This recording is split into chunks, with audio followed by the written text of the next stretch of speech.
Minecraft are bringing out multiple game drops in 2025, including the mysterious spring drop, which is likely being announced tomorrow. These big game drops are not the only thing releasing this year though, as we know of 3 other things that are in progress and coming out outside of the game drop system, with one releasing in as little as a month. Today I'm going to show you all 3, starting with editor mode, which recently became available to the majority of Minecraft players via the launcher, where it's referenced as being in beta. Despite that though, you can just load it up right now, and so here is Minecraft's editor mode, and the version of it that exists right now is going to be less feature complete than the one that releases, but let's show you what's already in there because it's changed quite a lot since it initially came out. So as you can see, we're gonna have to create a new project, not a new world. We could make a void world, but I think a regular one will be much more fun, and as soon as we do so, it looks a bit like a mobile game. Look how cluttered the screen is right now, but as soon as we want to, we can just play this like it's regular Minecraft. If you want to play Minecraft in a tiny square window, it's one way to do that, but it's much more fun to appreciate all of the unique tools made only available here. So there's a compass in the top right that tells you positive X, negative Z, and positive Z. Super cool, but also there's all these tools that you don't have access to even in creative. So you can copy and paste, which you can sort of do as structure blocks, but also you can make lines between specific points. You can also summon mobs, and because this isn't a live game of Minecraft, it's effectively paused all the time, you can use it to make mobs that spawn in very particular places and won't move until the player playing around with your map actually goes there. So we can make this whole horde of creepers if we want to. Very fun. We can also smooth out terrain. I thought this was incredible, but even more fun than that in my opinion was the idea of extrusion. This allows you to take an entire layer of the map and raise it up. This is so cool as an option, and although there are editor options for all sorts of programs on Java and even add-ons on Bedrock that allow you to do similar stuff, having this be built into the game is absolutely nuts. The only tool I don't understand is this one called Farm Generator. All of the other tools are very multi-purpose and usable in lots of ways, but this just makes a farm, and it's nice to be able to make lots and lots of farms, but it's a little silly to say the least. But I guess we could put that down to the fact that it technically hasn't released. This editor mode is currently just a beta that used to be accessible only via command altering your Minecraft Windows installation, but now it's available directly via the launcher, and it's in beta, so technically isn't out there, and that will probably change at some point this year because it's effectively released anyway. This is a big deal for anyone who plays on the PC, but anyone who plays Minecraft on any Bedrock platform can appreciate the second change. The second change that we're expecting to see as soon as the next month is actually another update. That's right, before the spring drop comes out, there's going to be a Bedrock exclusive update called 1.21.60, and this is mostly focusing on parity, which is largely boring. Why are you looking at me, friend? Anyway, but this is mostly focusing on parity. However, one of the big changes they are making is to the entire world. Basically, every biome is going to change in quite a substantial way, and so I've loaded up one of our favorite seeds, one that has almost all of the biomes with 1,000 blocks, and we're going to look at each of the biomes before and after the update by using the preview, which is a very time-consuming process, but will allow us to look at, say, the mushroom biome, and then say that now it looks very sparse and unpopulated, but after the update, we can see that it looks, actually, you know, it's apparently meant to be much more clustered together, but I don't think you can tell a difference with the big mushrooms. Unless it's meant to be the small mushrooms. That's gotta be it, hasn't it? Okay, let's do another before and after. I think it's just the small mushrooms that have changed places. So that's a small overhaul to the mushroom fields. But it's much more significant when we come to the jungle, which as you can see looks day and night compared to how it was before. It has substantially thicker trees, and they also look very different to me. The hue feels like it is slightly off. Jungles are going to be less navigable, which is partially the design goal, which feels weird. I remember in console finding them a lot more annoying than I ever did in Bedrock, and that is something which is going to change because they're going to get harder. Alongside bamboo forests, which also are getting denser and slightly changing as well, by the way. But you know what else is changing? This biome, the flower forest. Okay, this before and after isn't that impressive to show off, but here's something interesting. You can see right now that the flower is kind of like, before it was kind of randomly interspersed, but now if we look around the corner, you can see the flowers try to stick together, which makes for a slightly more cohesive biome. Will you spot this one? Probably not as much as the other ones. Wait, what is... The sheep looks different too. Am I crazy? Do you see that? Is the sheep glowing, like, an alarming amount? This is one of those, am I crazy or is it everyone things? I think the sheep is glowing more than he's meant to. An even bigger difference is that's coming to the meadows, where on Bedrock we have basically every block covered in flowers. However, after the update, it's going to match Java closer, which is to have small bursts of flowers here and there. This means instead of this small meadow here having like 600 flowers, it's going to have closer to 60. This makes a huge difference, I think, to improve ambience at the cost of resources, and I think it is one worth making, but it is an example of how Minecraft is majorly shifting the resources that you might get and your experience of the biomes to make them closer match the Java edition. These leaves look weird, right? Do I have a resource pack on? Or is this just what leaves look like now? Okay, I went into my settings and the only resource pack I had on was Preview Hider, which doesn't make a difference to any in-game textures, it's just that annoying text up there. And what we're going to do is we're going to go back into the world to make sure it is that different. I checked my previous footage, the jungle leaves looked so different, and so too did the savanna leaves. Wow, this is way bigger of a change than the frequency of the leaves and the types of flowers. What the heck? Also the sheep is definitely glowing. Maybe the juice I drank was fermented or something, but I feel like I'm glowing and the sheep is glowing, and it's all very odd. It's very, very odd. The only place where I can't see very much is the Mesa, or Badlands biome. You know, not sure if I agree with that name. It's a very good lands if you ask me. But yeah, while we're in the good lands, it should be worth mentioning that there are slightly more dead bushes here. Actually, looking around, I think I can tell. So the Badlands will be a slightly better source of sticks now, which is just an objective improvement on the resource front.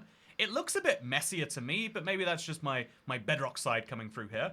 Meanwhile, we also see changes to the sunflower plains, where their goal is to get the sunflowers to cluster together, which I think they've been successful at. There are substantially more sunflowers here, all in 2 big clusters, rather than spread out across the biome. I'm not sure why that is an objective improvement necessarily, but apparently it is. And similarly with the plains biome, we see the decorations kind of hang out in the same spot together. As you can see right here, we've got a very interesting collection of flowers just over here, and then another collection of flowers over there, and something about this feels broken to me. There's no way this is meant to be how it is on Java, but if it is, that's wacky, because we've also got the brand new acacia leaves, which must come from that. I need to Google this right now. There is no way Java Edition has savanna leaves that look like this. In what world is this an improvement?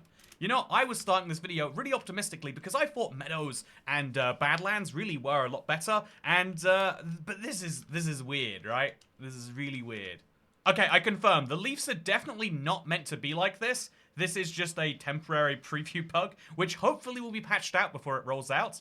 Although, you know, given the compass map issue, I'm not sure I'll hold my breath on that one.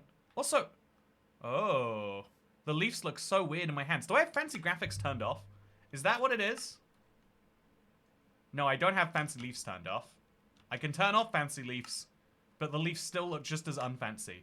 Anyway, so this is the second big change. Alongside making all of these changes to the 7 biomes I mentioned, they've made changes to a lot of other ones, and that is something that's going to be exciting to see if they get all the way through, and hopefully if they do without any issues, because right now, there's at least a few of them, right? So yeah, the world is changing in its entirety, but also there'll be a few bug fixes and a few things like that. In other words, another minor update is coming out for Minecraft Bedrock, and another minor update will likely be worked on after the spring drop, and one of the things we expect to see a lot of work on in that is towards deferred rendering. This is Minecraft's kind of RTX equivalent, but for all devices. Yes, that includes Nintendo Switch. I don't know how they're ever going to run it on there, but phones, Nintendo Switches, Xboxes, and PlayStations will be able to run deferred rendering graphics, and that is why they're putting so much work into bringing out all of the tools that creators can use. And so let's show you what deferred rendering looks like in its current state before some of the upcoming changes. Right now, if you want to use this deferred rendering, it's available only via experimental gameplay, which means making a copy of your world, and indeed, that copy always having an experimental tag turned on, and it's one of many experiments currently being worked on: creator features, custom biomes, beta APIs, creator cameras, third-person focused target camera, aim assist. There are lots of things that are currently being tested for Bedrock, largely with creators in mind, but I think most people are excited about this one, which I'll show off using Poggy's Luminous Streams. So Poggy is a big Minecraft Bedrock content creator, and they've been working with the deferred rendering since the earliest technical previews, and here's what it looks like when you turn it on now. Oh, Takes a few seconds. But as you can see, this is going to be a brand new setting that will be enabled in Minecraft that allows you to enable things like shadows and fog and falling leaves all inside of the default game, which is just absolutely incredible. This is something that I had very high hopes for. It feels like my hand looks like Alex's hand and not an Ocelot hand. But anyway, this is something that I have very high hopes for, and it's something that I thought was going to be an incredible part of Minecraft, but they have since confirmed that it's not just going to be in the Soul-based game, but instead it's going to be only put in there so that creators can enable it. There will be no way to just enable this on your world without having some texture pack or resource pack or something like that installed, which is fine, because if you play on the PC, there's lots of free deferred rendering packs out there that allow you to explore and enjoy the world in all of this beauty. Again, this is basically enableable within the vanilla game. However, if you play on a console or somewhere where you can't access free resource packs, then honestly, you're gonna have to pay on the marketplace. It's a bit of a bummer, and it's one of these, it's just one of the ways in which Minecraft either willingly or passively is saying, yeah, some things are just going to be worse for console users, but it's chill, you're on consoles. You're paying $50 a year just to use the internet on your device, so you can pay us $5 for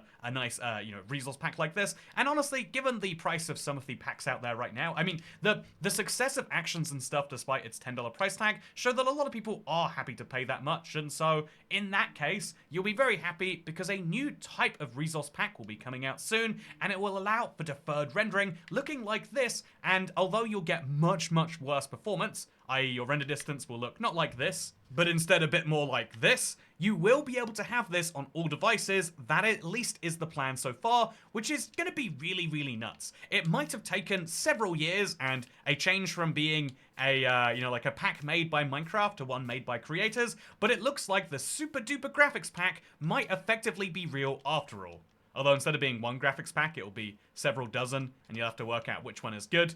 But I guess that's one of the things we'll have to work out here on this channel, because yeah, that is the end of all of the major things to expect this year, outside of the major drops and the movie and everything else like that, the new game. I've mentioned all of the things that we should expect this year in another video, but that was just the major stuff. Here are the minor things, mostly coming just to Bedrock. Oh, and if you're a Bedrock player, here's a game changer, because I know there's going to be at least 1 or 2 Java players who make it this far in the video and go, wait, I know you mentioned all these things about Bedrock before, but this is all for Bedrock? And yeah, ultimately, editor mode is a Bedrock thing. The new biome changes have already... Do you see that over there? That was just... There's a rogue shadow. There's a sheep. Oh, that's so weird. But yeah, the fun thing is that this is all going to be for Bedrock, and so that does have some interesting consequences we can talk about in the comments. But much more interestingly is if you're a Bedrock player, as of next month or whenever 1.20 1.60 comes out, you can't just expect slightly better deferred rendering support, and indeed you can't just expect brand new biomes with new put together flowers and apparently new jungle leaves, but also get this, imagine you're falling off something and you want to pause the game. You can do that. Do you see this? Game is paused. Minecraft Bedrock, after several years of being around, has finally added a pause feature that actually pauses the game. And I found a funny bug with this one. When you go in and out of the settings menu, it actually unpauses for a single frame. So if you want to play Minecraft frame by frame, you will be able to do that as of 1.20 1.60, an update which is just about to come out. And yeah, now you know, I guess. Speaking of things that you now know, I hope you all enjoyed this video, and consider liking, subscribing, or any of the other things, because I'll see you in the next one. Goodbye.